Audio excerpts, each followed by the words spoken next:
দশম শ্রেণীর ছাত্রীকে ধর্ষণের অভিযোগ উঠল এলাকারই এক যুবকের বিরুদ্ধে। ঘটনায় শুক্রবার মানিকচক থানায় অভিযোগ দায়ের করল ছাত্রীর পরিবারবর্গ।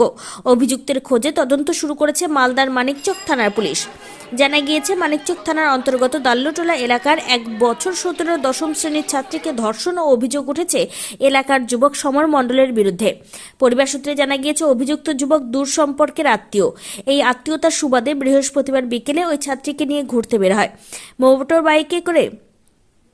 মোটর বাইকে করে মথুরাপুরের বিভিন্ন প্রান্তে ঘোরার পর সিনেমা হলে নিয়ে গিয়ে জোরপূর্বক ধর্ষণ করে বলে অভিযোগ। এরপর ওই ছাত্রী গুরুতর অসুস্থ হয়ে পড়লে তাকে জালালপুর পাল্লুমোড় এলাকায় ফেলে চলে যায় অভিযুক্ত। স্থানীয় মারফত খবর পেয়ে পরিবারের লোকজন নির্যাতিতাকে উদ্ধার করে প্রথমে মানিকচক গ্রামীণ হাসপাতাল ও পরে মালদা মেডিকেল কলেজ হাসপাতালে ভর্তি করে। কি ঘটনা শুনতে পেয়েছো?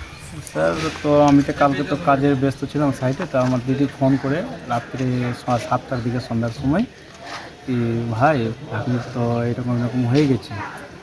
আমাদের কী হয়েছে বলে, স্যার এরকম মানে ওর ভাসুর, ওর জামাইয়ের ভাসুর ওই আমার ভাগিনীকে কিছু লোক দেখিয়ে মথুরাপুরে পার্কে ঘোরাবার নিয়ে গিয়ে কথা নিয়ে গিয়ে আবার বইমেলার ওইখানে নিয়ে যাওয়ার পর ওইখান থেকে আসার পর টাকা মানে কিছু খাইয়ে নিয়েছিল, ওকে রেপ করে ওই অবস্থায় মানে অজ্ঞান করে রেপ করার পরে অজ্ঞান করার পর রেপ করার পরে এবার ও মেয়েটাকে আবার স্কুটিতে চাপিয়ে নিয়ে আবার পাল্লুমুড়ি গিয়ে মেয়েটাকে রেখে আবার পালিয়ে যায়। আচ্ছা, সেই সময় ও আমার টিভিটা দেখতে পায় মেয়েটাকে জ্ঞান অবস্থায় আছে, ব্লিডিং হচ্ছে। আর তারপরে হসপিটাল নিয়ে আসে, হসপিটাল নিয়ে এবং সুমন্দ সদর হসপিটাল ট্রান্সফার করে ট্রান্সফার করার পরে বর্তমানে এখন জ্ঞান ফিরে গিয়ে ওই অবস্থায় পড়ে আছে।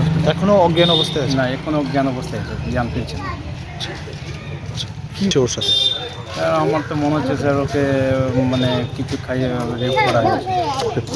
একজনের কাজ আছে না বেশি লোক যুক্ত আছে, কি মনে হয়? মনে হচ্ছে স্যার এখন বর্তমানে তো একজনকে তো দেখতে পাচ্ছি যে ছিল সঙ্গে, তারই তো Wicked Unleashed. That's wicked. All the cuts and the curves. So wicked.